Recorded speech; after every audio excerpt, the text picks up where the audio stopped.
안녕하십니까. 오랜만에 강의 영상을 올리게 되었습니다. 합동연합학술원 TV 오늘은 1545회차 영상이 되겠습니다.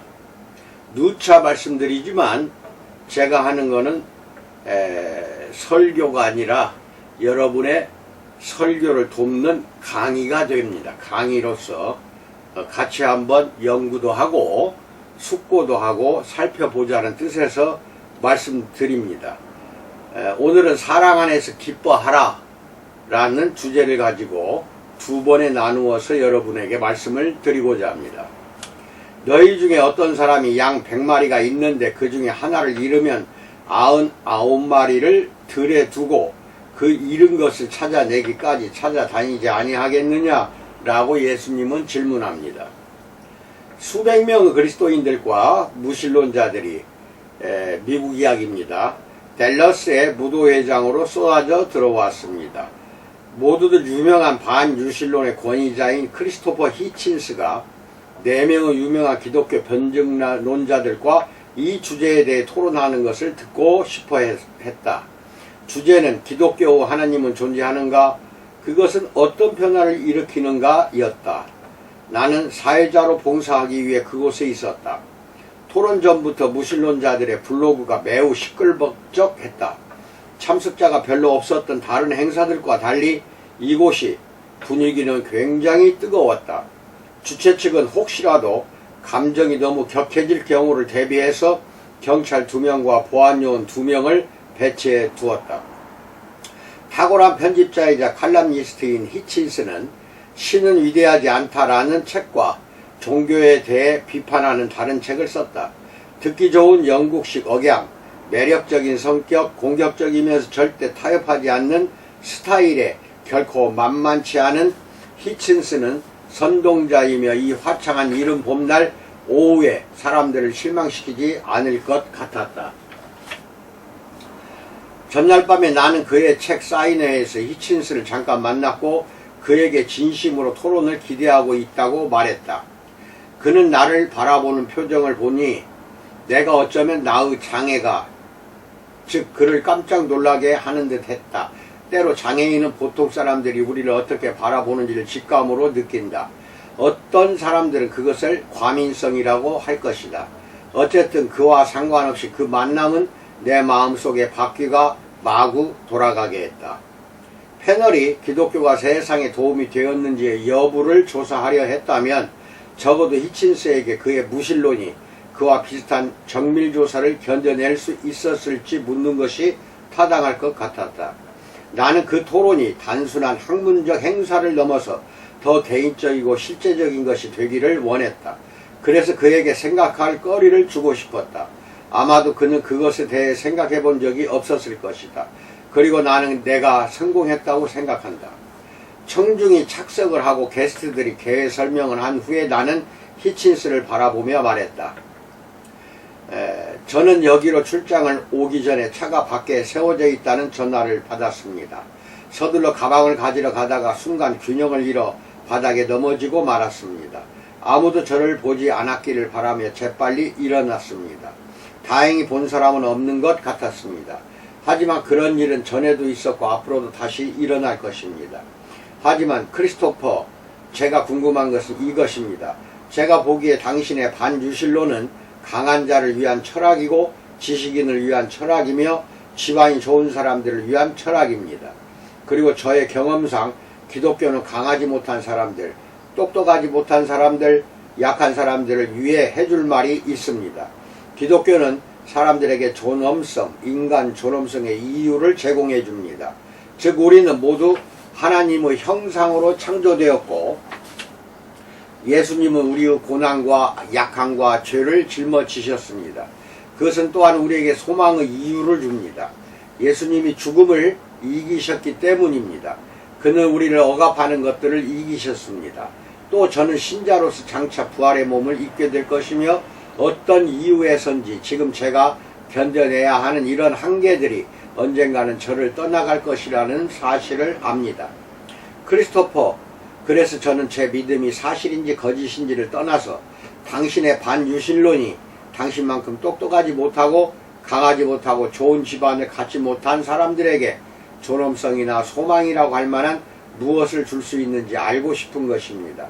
당신과 당신의 철학은 저 같은 사람들, 그리고 솔직히 저보다 훨씬 더 못하는 사람들에게 어떤 희망을 줍니까? 라고 물어봅니다. 내 질문은 근본적으로 하나님의 사랑, 그리스도와 그를 따르는 수많은 사람들이 소외된 자들과 잊혀진 자들을 향해 보여준 연민에 의해 입증된 그 사랑과 무신론의 분명한 무작위성과 무의미함을 대조시키려는 시도였다. 그리스도인들은 그리스도의 영광을 위해 지어진 수많은 병원, 치료소, 고아원 등을 보여줄 수 있다. 무신론자들은 무엇을 보여줄 수 있는가? 사랑의 하나님이 없다면 사람들은 참으로 무슨 소망이 있을까? 그것은 머리가 아니라 가슴을 향한 호소였다. 그런데 히친스가 제시한 답은 충격적인 관점의 차이를 드러냈다. 첫째, 저는 기독교가 약한 자, 억눌린 자, 잃어버린 자, 비천한 자들, 어쩌면 처음부터 삶이 불공평했던 자들의 종교라는 것이 참이라고 믿지 않습니다. 라고 말했다. 히친스는 나의 전제를 공격하며 대답했다. 그리고 내 질문에 그 자신의 질문으로 대답했다. 단지 창조주가 존재하는 것만이 아니라 신처럼 감독하는 아버지가 존재한다고 믿는 것은 무엇을 의미합니까? 다시 말해서 반드시 제1원인이 존재해야 한다는 이신론자의 믿음이 아니라 우리를 알고 보고 있으며 보살피는 존재가 있다는 유신론자의 믿음은 무엇을 의미합니까? 그것을 믿는다는 것은 과연 무엇을 의미할까요? 라고 물어보았다. 대대로 수많은 그리스도인들이 우리와 같은 형상을 가지시고 우리를 보살펴 주시는 인격적인 하나님을 아는 지식이 우리에게 놀라운 자유를 가져다 준다고 말했다. 그러나 히친스에게 그 결과는 정반대다. 즉 북한의 김정일과 흡사한 천상의 독재자에 대한 두려움을 일으키는 것이다. 우리는 항상 영원하고 끝이 없으며 늘 계속되는 감시를 받고 있습니다. 그것은 적어도 우리가 태어날 때, 즉 어떤 사람은 그 전이라고 말하겠죠. 시작되어 우리가 죽을 때도 끝나지 않습니다. 사생활도 자유도 없으며 당신이 하는 일 중에 감시받지 않는 일이 없습니다. 게다가 생각 속에서 지은 죄까지도 유죄 판결을 받을 수 있습니다. 이것이 약자를 위한 것입니까? 아니, 그것은 C.S. 루이스의 말을 빌리면 끔찍한 힘이 존재한다고 단정하는 겁니다. 즉 그것은 무시무시하고 감히 도전할 수 없는 폭정인데 투표로 몰아내거나 타도하거나 초월할 수 없습니다. 그리고 아버지라는 개념에 대한 끔찍한 패러디입니다. 그것은 절대 권력의 완전한 오만입니다. 라고 대답했다. 그의 공격이 끝나자 나는 히친스에게 실제로 내 질문에 답을 해달라고 압박했다. 즉 무신론은 어떤 존엄성과 소망을 주는가? 간접적으로 말한 그의 대답은 결국 우리가 달갑지 않은 결론을 받아들여야 하며 단지 결과가 마음에 들지 않는다고 해서 어떤 것, 즉 무신론을 거부하기로 선택하는 것은 유치한 행위라는 것이었다. 다시 말해서 무신론은 약자를 위해 어떤 소망이나 존엄성의 근거도 제공해 주지 않으며 다른 결과를 바란다고 해서 그렇게 되지는 않는다. 사실 히친스를 비롯한 대부분의 신무신론자들은 우리를 살피시고 돌봐주시는 하나님이 존재하지 않는다는 무신론의 결론을 많은 이들이 환영한다는 사실을 알 것이다. 그리고 히친스가 무시무시하고 감히 도전할 수 없는 폭정이라고 칭하는 기독교를 그들이 거부하는 이유는 정확히 그 안에 함축되는 의미를 싫어하기 때문이다. 즉 그들과 그들의 자유는 그들을 만드신 하나님께 설명해야 할 책임이 있다는 것이다. 지성인의 정직함에 대해서는 더 이상 말하지 않겠다. 물론 신무신론자들의 가장 큰 문제는 그들의 머릿속에 있지 않다. 문제는 그들의 마음속에 있다. 그들로 하여금 따뜻함과 기쁨을 경험하게 해야 할 하나님의 사랑이 그들 안에 차가운 두려움만 낳고 있다. 하나님은 아버지로서 그들을 사랑의 관계 속으로 부르시는데 용서받지 못한 그들이 보는 것은 그들의 심판자뿐이다. 하나님이 주시는 사랑이 숨막히는 독재로 왜곡되고 있는 것은 그들의 하나님의 사랑의 법을 따르지 않기 때문이다. 1. 하나님의 동기에 대해서 알아봅니다. 이렇게 말해도 될지 모르겠지만 이것은 특히 하나님의 사랑을 악마처럼 왜곡하는 것입니다. 스크루테이프는 믿기지 않는 하나님의 사랑의 깊이를 측량하려고 시도할 때 이렇게 말했습니다. 사랑에 대한 그의 말씀은 모두 다른 것을 감추기 위한 위장이 틀림없다. 즉 그는 틀림없이 그들을 창조하시고 그들을 위해 노고를 아끼지 않으시는 진짜 동기가 있을 것이다 라고 말합니다. 회심하지 않은 사람들은 우리와 우리의 유익을 위한 하나님의 갈망을 도저히 이해할 수 없습니다. 카톨릭 철학자 마이클 노박은 신무신론자들이 인간의 자율성에 열중하느라 그들의 자유에 대한 신의 목적을 망각했다고 말합니다. 그들의 자유는 결국 하나님이 주신 것입니다. 당신이 무신론자라고 해도 하나님이 이 방대하고 고요하며 사실상 무한한 우주를 왜 창조하셨느냐는 질문을 받았다면 우정이라는 한 단어에서 최선의 대답을 찾아냈을 것이다. 성경에 따르면 창조주는 인간을 천사들보다 조금 못하게 만드시고 다른 동물들보다 좀 더 복잡하게 만드셨다. 하느님은 인간들이 그가 하신 일들에 감탄하고 그에게 감사할 만큼 의식이 있고 사색할 수 있게 만드셨다. 그뿐만 아니라 인간들이 자유롭게 하나님과의 우정과 사귐을 경험하도록 만드셨다라고 노박은 말합니다. 분명 우리는 성경 전체에 걸쳐 이 친절하고 사랑 많으신 하나님을 볼 수 있습니다. 관계를 다루는 앞에서의 강의에서 보았던 것처럼 하나님은 에덴 동산에서 아담과 하와와 함께 거니셨습니다. 하나님은 또한 아브라함에게 속마음을 털어놓으시고 모세와 얼굴을 맞대고 말씀하신 친구였습니다. 그리스도 안에서 그는 세리와 죄인들의 친구가 되셨고 그의 친구들을 위해 목숨을 버리셨습니다. 하나님은 단지 우리를 이끌기 원하실 뿐만 아니라 우리와 함께 걷기를 원하십니다. 그의 손을 내미시며 우리를 노예의 삶에서 구원해 주실 것을 약속하십니다. 하지만 스크루테이프와 무신론자들처럼 죄 가운데 있는 우리가 볼 수 있는 것은 불과 구름뿐이며 우리가 만질 수 있는 것은 돌판뿐입니다. 우리가 듣는 것은 하지 말라라는 명령과 나팔소리 뿐입니다. 이 땅에서 누릴 수 있는 모든 것을 초월하는 친밀한 우정이 우리에게 주어지는데 우리는 그것을 독재라고 부릅니다. 우리에게 화가 있을 것입니다. 예수님이 그를 비난하는 자들에게 물으셨던 것처럼 요한복음 10장 32절에서 내가 아버지로 말미암아 여러가지 선한 일로 너희에게 보였거늘 그 중에 어떤 일로 나를 돌로 치려 하느냐라고 물으실 것입니다. 사실 이 강의에서 많은 주제들을 다루었지만 그 모든 것을 하나로 요약한다면 바로 하나님의 사랑입니다. 예수님이 하셨던 그리고 지금도 하시는 모든 질문은 그가 대답을 듣기 원하신다는 것을 전제로 합니다. 물론 하나님은 신령한 입법자이며 심판자이시지만 독재자는 아니십니다. 독재자들은 질문을 하고 대답을 듣지 않습니다. 그들은 그야말로 명령을 내릴 뿐입니다. 하나님은 천상의 폭군이 아니며 우리는 아무 생각 없는 노예가 아닙니다. 그의 입술은 단지 명령하기 위해서가 아니라 질문하기 위한 것이며 그의 귀는 듣기 위한 것입니다.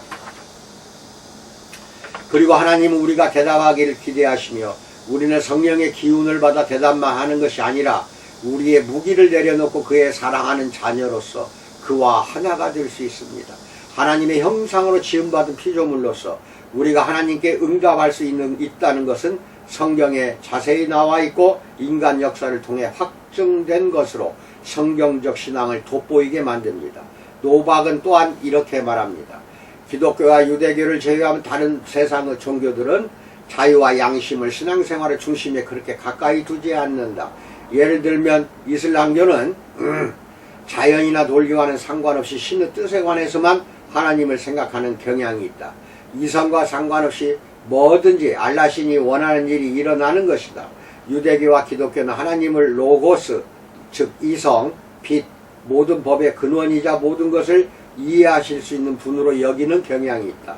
이 하나님에 대한 근본적인 개념의 차이는 또한 인간의 근본적인 성향을 각 종교에 맞게 바꾼다. 즉 질문을 하거나 아니면 그냥 복종하는 것이다 라고 말합니다. 인간을 향한 하나님의 첫 질문은 내가 어디 있느냐, 창세기 3장 9절 말씀입니다. 그리고 그 뒤의 모든 질문은 우리를 그 자신과의 관계 속으로 끌어들이려는 궁극적인 목적을 갖고 있습니다. 예수님은 그의 삶뿐만 아니라 그의 질문들을 통해 이 점을 분명히 보여주셨던 것입니다. 3.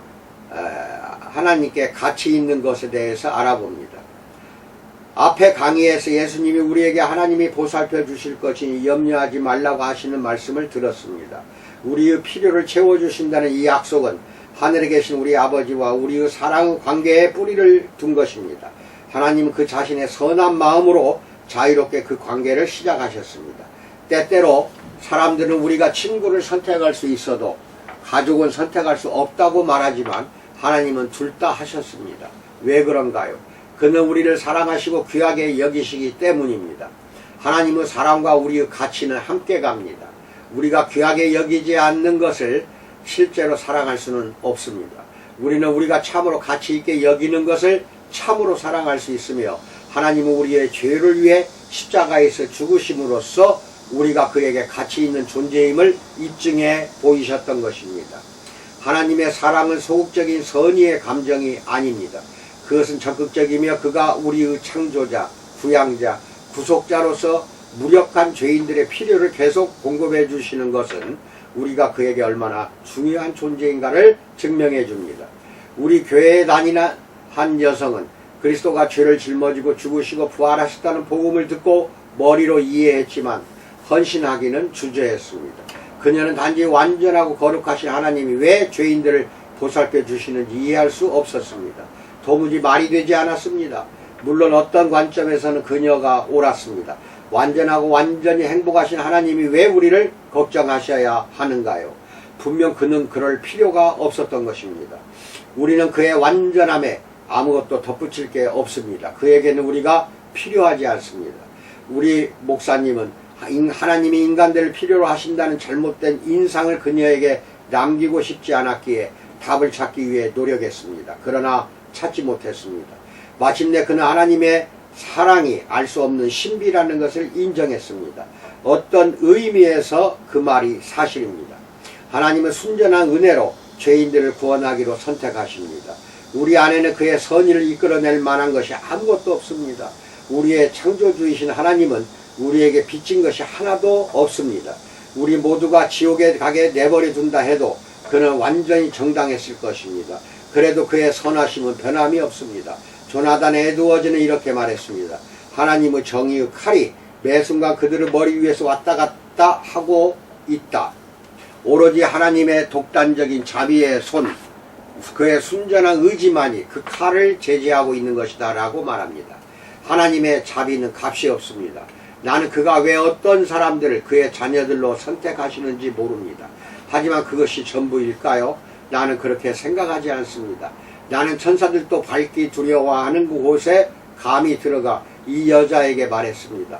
어쩌면 하나님이 우리 중 어떤 사람들을 구원하기로 선택하시는 것은 하나님의 형상을 지닌 자로서 우리가 본질적으로 그에게 어떤 가치가 있기 때문일 것입니다. 또 그 자신의 자유의지로 우리를 구원하시고 새롭게 하시는 것, 우리를 너무나 아름다운 피조물로 거듭나게 하시는 것, 그가 그렇게 하셔야 하기 때문이 아니라 그렇게 하기를 원하시기 때문에 이것이 그에게 영광과 기쁨을 가져다 주기 때문일 것입니다. 하나님께는 우리가 필요하지 않습니다. 하지만 무가치한 죄인들을 위한 그의 행위는 그의 본질적인 사랑을 나타냅니다. 한 가지 예로서 인간 부모들은 잘못된 길로 갔던 아들이나 딸이 돌아올 때 크게 기뻐하지 않는가요? 당연히 그렇습니다. 그리고 우리는 모두 그런 사람들을 알고 있습니다. 그게 사실이라면 우리의 성품을 만드신 하나님 또한 죄인이 회개할 때 기뻐하실 것이라는 사실이 이해가 되지 않습니까? 참으로 우리는 우리를 감정과 의지를 가진 존재로 창조하신 삼위일체 하나님이 우리보다 더 관계를 중시하시지 않고 더 기뻐하실 수 없을 거라고 생각하는가요? 에드워즈는 앞에 인용문에도 불구하고 관계 속에서 나타나는 하나님의 사랑을 근본적으로 이해하고 있었습니다. 에드워즈의 전기작가인 조지 마즈더는 그 18세기의 신학자가 이런 핵심적인 통찰을 갖고 있었다고 말합니다. 창조주 하나님이 존재한다면 우주에서 가장 본질적인 관계들은 개인적인 것이다. 에드워즈는 모든 연구를 하나님과 관련해 시작했다. 만일 우리가 우주를 이해하기 원한다면 왜 하나님이 그 우주를 창조하셨는지를 이해해야 한다. 그가 주장한 대로 완전한 사랑이신 삼위일체 하나님은 도덕적 책임이 있는 다른 존재들과 그 사랑을 나누기 위해 창조하셨을 것이다. 다음에 이 귀한 여성을 만났을 때 그녀는 평온한 미소를 보이며 나에게 말했습니다. 단지 세상을 위해서만이 아니라 그녀를 위해 독생자를 희생시키신 하나님께 자신의 삶을 드리기로 했노라고.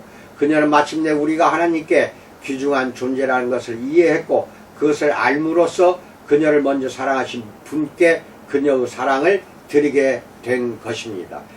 네 번째부터는 다음 시간에 하기로 합니다. 오늘은 여기까지 하겠습니다. 아멘. 코로나가 갈수록 위세를 떨칩니다. 모든 감염병 또는 전염병은 시대마다 반드시 나타났습니다. 21세기는 코로나의 시대로 접어들었습니다. 이것이 100년이 갈지 또는 300년, 400년이 갈지는 모르겠으나 우리는 또 다른 또 질병하고 마주쳐야 합니다. 코로나가 설령 사라졌다 해도 또 다른 감염병이 우리를 초조하게 또 죽여가고 우리를 또한 고통 속으로 빠뜨립니다. 이런 시대를 우리는 살고 있습니다. 이것은 13세기, 14세기 그 과거 역사 속에서도 증명된 것입니다. 각자가 자기 자신이 예방하고 감염병에 걸리지 않도록 해야 되겠고 또한 모든 사람을 위해서 우리는 감염병을 위해서 나름대로 예수님의 사랑을 나타내 보여주어야 한다고 나는 믿습니다. 늘 강건하시고 건승하시기를 주님의 이름으로 축원드립니다. 감사합니다.